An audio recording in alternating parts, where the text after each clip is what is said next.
साथ ही हिजबुल्लाह के सैन्य ठिकानों को भी निशाना बनाया गया है। हिजबुल्लाह की ओर किए गए हमले का जवाब दिया जा रहा है। सीरिया ने अतिरिक्त सुरक्षा बल भी तैनात कर दिया है। तो सीरिया की सेना का ये लेबनान पर हमला देखने को मिला अल कसर में, जहां हिजबुल्लाह के सैन्य ठिकानों को तबाह किया जा रहा है, निशाना बनाया जा रहा है। हालांकि हिजबुल्लाह की ओर से भी जवाब दिया जा रहा है, लेकिन हिजबुल्लाह को मुंहतोड़ जवाब सीरिया की सेना दे रही है, क्योंकि सीरिया ने अतिरिक्त सुरक्षा बल भी वहां पर तैनात कर दिया है।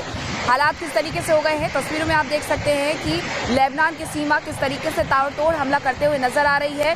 और साथ ही इस दौरान हालांकि हिजबुल्लाह की तरफ से भी कोशिश की गई कि वो भी इस हमले का मुंहतोड़ जवाब दे सके, लेकिन पूरी तरीके से अक्षम नजर आते हुए लेबनान की सीमा। खबरों में आगे बढ़ते हैं और बात करते हैं पड़ोसी मुल्क पाकिस्तान की, क्योंकि पाकिस्तान में इन दिनों गृह युद्ध की शुरुआत होने जा रही है। ऐसा क्यों हम कह रहे हैं? ऐसा इसीलिए कह रहे हैं क्योंकि बीते दिनों पाकिस्तान में जिस तरह से घटनाक्रम सामने आए हैं वो इस ओर इशारा कर रहे हैं। बीएलए की तरफ से ट्रेन को हाईजैक किया जाता है और उसके बाद पाक सेना की गाड़ी पर अटैक बीएलए की तरफ से किया जाता है, और इन घटनाओं को बीएलए खुद जग जाहिर कर रहा है। बीएलए की तरफ से वीडियो भी रिलीज किए जाते हैं, लेकिन पाक सेना की बात कर लीजिए या पाकिस्तान सरकार की बात कर लीजिए, दोनों ही अपनी नाकामी छुपाने के लिए इसे सिर्फ हादसा करार देती है।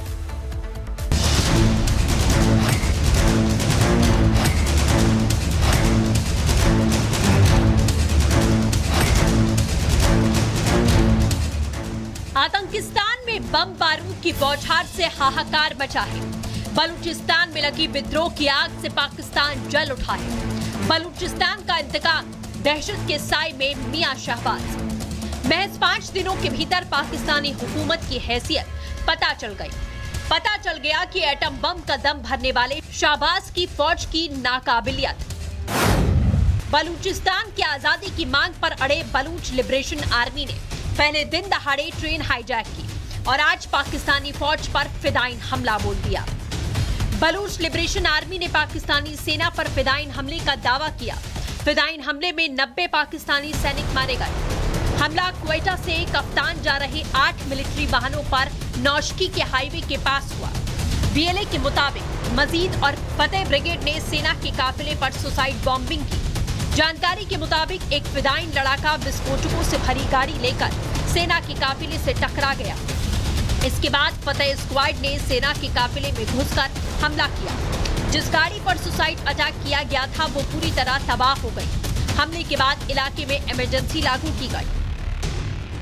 आनन फानन में पाकिस्तानी फौज ने रेस्क्यू और मॉनिटरिंग के लिए हेलीकॉप्टर भेजे। हालांकि तब तक बहुत देर हो चुकी थी। कि पाकिस्तान के नेतृत्व ने कभी इनसे बातचीत का प्रयास नहीं किया। इनके ऊपर हमेशा दमनकारी वाली नीतियां गई। कभी लोगों को उठा लिया गया, 5000 से ज्यादा लोग उठा लिए जा चुके हैं। वहां पर कभी हेलीकॉप्टर के द्वारा, कभी ड्रोन के द्वारा हमले किए जाते हैं। क्या करे बलूच, एक जो माहौल ऐसा बन चुका है, एक एक बच्चा वहां पर पाकिस्तान के जुर्मों के खिलाफ खड़ा हुआ है। और ये जो हमले जो बिल्कुल प्लान तरीके से हो रहे हैं, हम देख रहे हैं किस प्रकार से ट्रेन को अगवा किया गया। जो 90 पाकिस्तानी भी जो मारे गए, जो एम्बुश है, ये बहुत ही प्लान तरीके से एम्बुश किया गया। पाकिस्तान में बलूच लड़ाकों ने त्राहिमाम मचाया हुआ है। शहबाज सरकार की नींदें उड़ गई हैं। पाकिस्तानी मीडिया शहबाज सरकार पर लगातार हो रहे हमलों का ठीकरा फोड़ रही है। पाकिस्तान में ये चीजें बढ़ती हुई दिखाई दे रही हैं, ये अटैक्स बढ़ते हुए दिखाई दे रहे हैं। कहा यही जा रहा है कि ये हो सकता है इस्लामाबाद तक ये सिचुएशन जो है वो पहुंच जाए, और यकीनन इसके ऊपर जो है बहुत सीरियसली पॉलिसीज बनानी होंगी। आतंकवाद का पालन पोषण करने वाला पाकिस्तान भला सख्त नीतियां कैसे बना पाएगा? बीएलए के फिदाइन हमले पर पाकिस्तानी फौज मुंह छुपाए घूम रही है।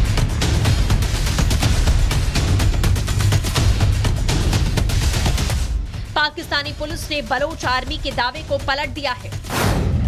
पाक सेना के मुताबिक सड़क के पास पड़े एक बम में विस्फोट हुआ। सैनिकों को लेकर वहां से गुजर रही बस इसकी चपेट में आ गई। हमले में 5 पाकिस्तानी सैनिक मारे गए, जबकि 10 घायल हुए। मृतक और घायलों को अस्पताल ले जाया गया। पाकिस्तान पर चारों तरफ से मार पड़ रही है। सीमा पर तालिबान पहले ही आंख दिखा रहा है, धड़ाधड़ रॉकेट अटैक कर रहा है, तो घर में बलूच लड़ाके धमाके कर रहे हैं। नकारा शहबाज सरकार न तो सीमा पर न ही देश के अंदर पाकिस्तान को संभाल पा रही है। Bureau report, Republic Bharat. और अब बात करेंगे बिहार चुनाव को लेकर के, क्योंकि बिहार में अब सियासी चेहरे देखने को मिलने लगे हैं। सीएम नीतीश कुमार के बेटे निशांत की क्या एंट्री होने वाली है, यह सवाल इसलिए उठ रहा है राजनीतिक गलियारों में क्योंकि जेडीयू के बाहर पोस्टर लगा दिए गए हैं और इन बड़े बड़े पोस्टर्स में लिखा गया है बिहार की मांग सुन लिए निशांत। दरअसल ये पोस्टर निशांत कुमार के राजनीति में एंट्री को लेकर लगाया गया है और पोस्टर में लिखा गया है कि बिहार की मांग सुन लिए निशांत, बहुत बहुत धन्यवाद। और एक नहीं, दो नहीं, बल्कि दर्जनों पोस्टर पार्टी कार्यालय के बाहर लगाए गए हैं क्योंकि नीतीश कुमार के बेटे निशांत को पहली बार सार्वजनिक तौर पर देखा गया जब उस दौरान वो होली मिलन समारोह कार्यक्रम में पहुंच गए। और चलिए अब बात बिहार की करते हैं, जब बदमाशों के हौसले इतने बुलंद है कि खाकी पर अटैक करने से भी वो नहीं चौंकते हैं। अररिया और मुंगेर के बाद अब जहानाबाद में भी कुछ इसी तरह की घटना सामने आई, जहां पर मटकी फोड़ के दौरान बवाल हुआ और बवाल इतना बढ़ा कि जब पुलिस मौके पर पहुंचती है तो वहां पर पुलिस पर ही पथराव कर दिया जाता है। रिपोर्ट देखिए।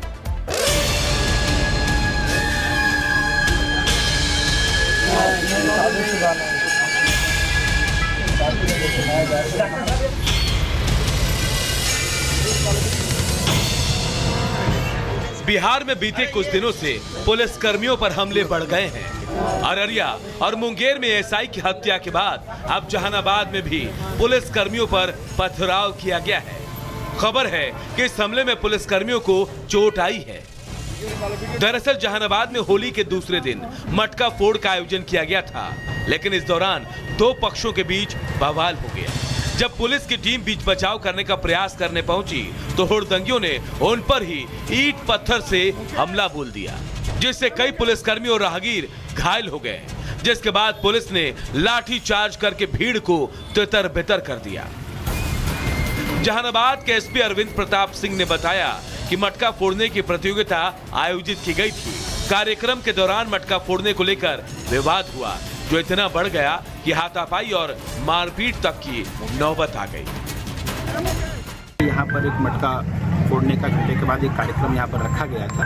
वो कार्यक्रम भी अपनी समाप्ति की ओर था, पर बताया गया कि जो उसके मुख्य आयोजक थे वो इस बात से खफा थे कि किसी और ने मटकी को फोड़ दिया है। तो कार्यक्रम समाप्ति के बाद कुछ रोड़ेबाजी की घटना यहाँ पर हुई है।